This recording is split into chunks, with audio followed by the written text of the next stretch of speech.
हुजूर जी की और बाबा जी की प्यारी साध संगत जी, आप सभी को प्यार भरी राधा स्वामी जी संगत जी।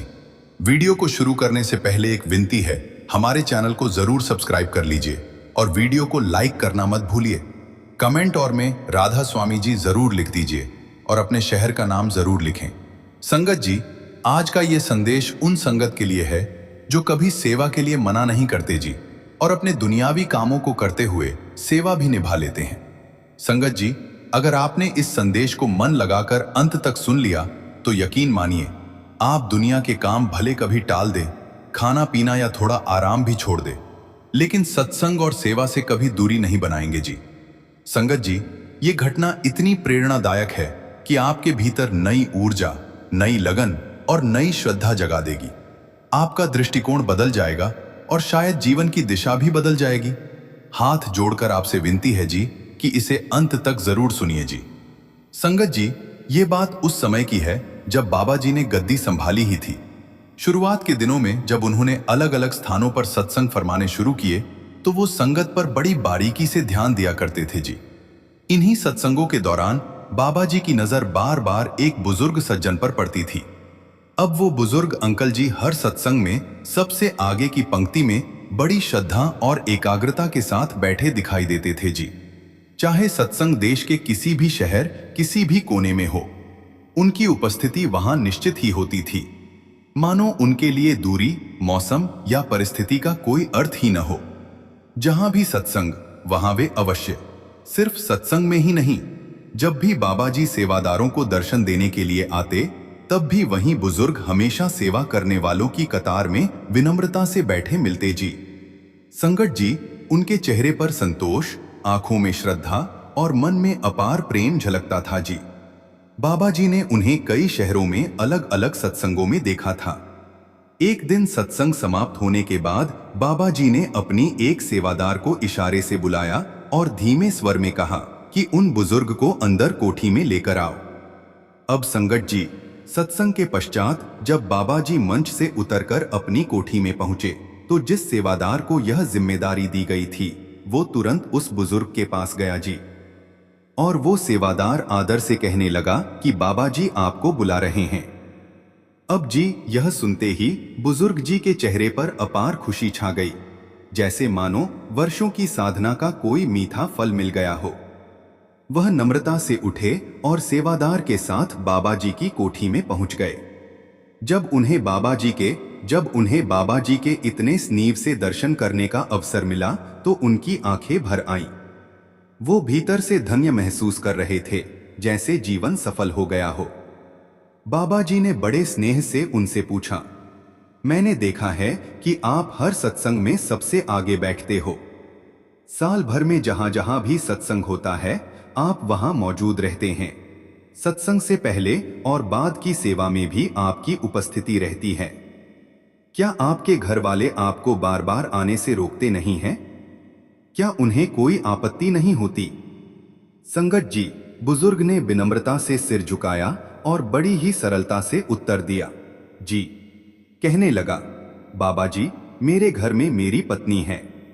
मेरी दोनों बेटियों की शादी कई वर्ष पहले हो चुकी है। अब घर में हम दोनों ही हैं और मेरी पत्नी तो खुद मुझे हर बार सत्संग पर जाने के लिए प्रेरित करती। वो कहती है कि जहां सत्संग हो वहां अवश्य जाओ। सेवा का मौका मिले तो उसे हाथ से मत जाने दो। वो शारीरिक रूप से इतनी सक्षम नहीं है कि वह सत्संग में आ सके और सेवा कर सके, लेकिन मेरा शरीर जब तक मेरा साथ देगा तब तक यह शरीर मैंने आपके नाम कर रखा है। मैं मालिक से विनती करता हूं कि मेरी आखिरी सांस जब निकले तो गुरु घर की सेवा करते हुए ही निकले।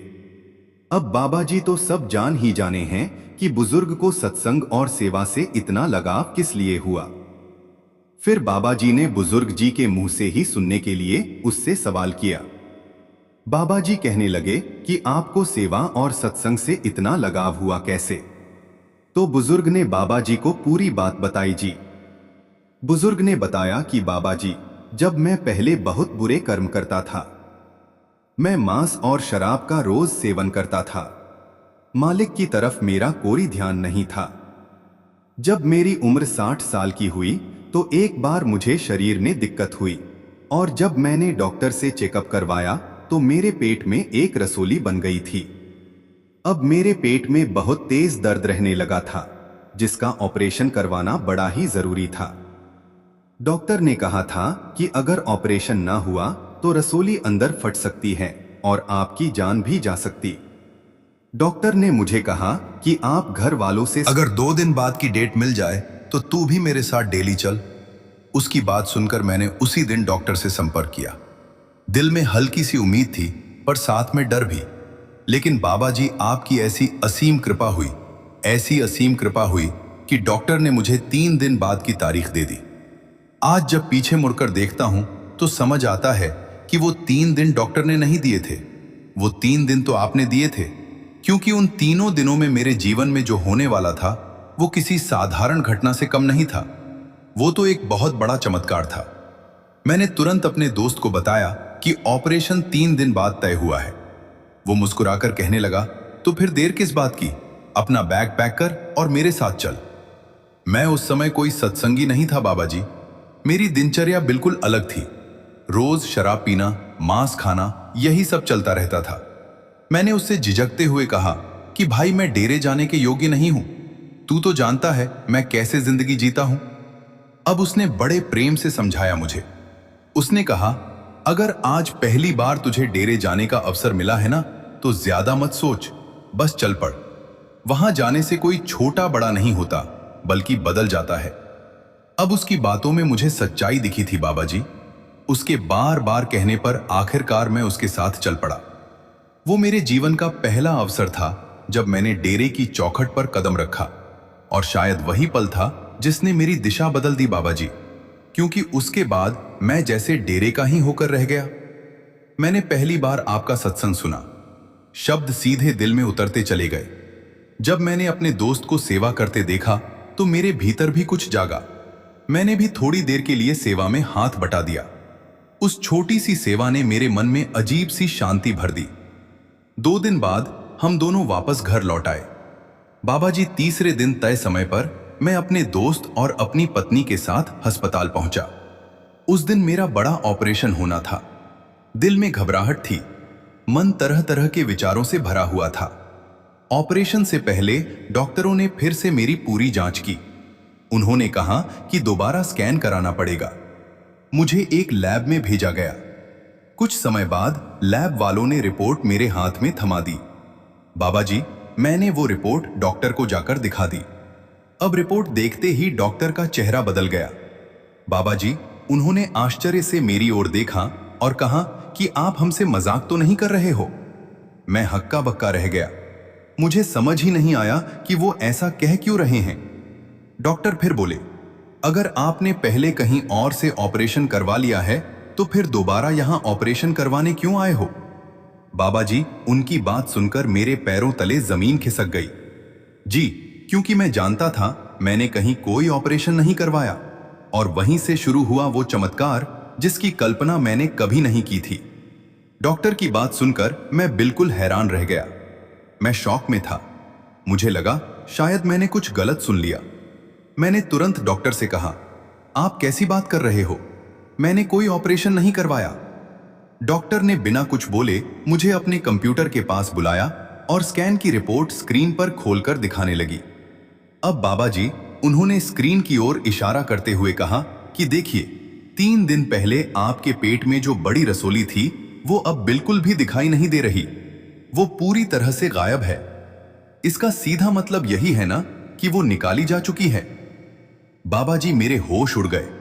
मैंने उसी समय अपनी कमीज ऊपर उठाई और अपना पेट दिखाते हुए कहा कि डॉक्टर साहब, अगर मेरा ऑपरेशन हुआ होता तो क्या यहां कोई टांके का निशान नहीं होता।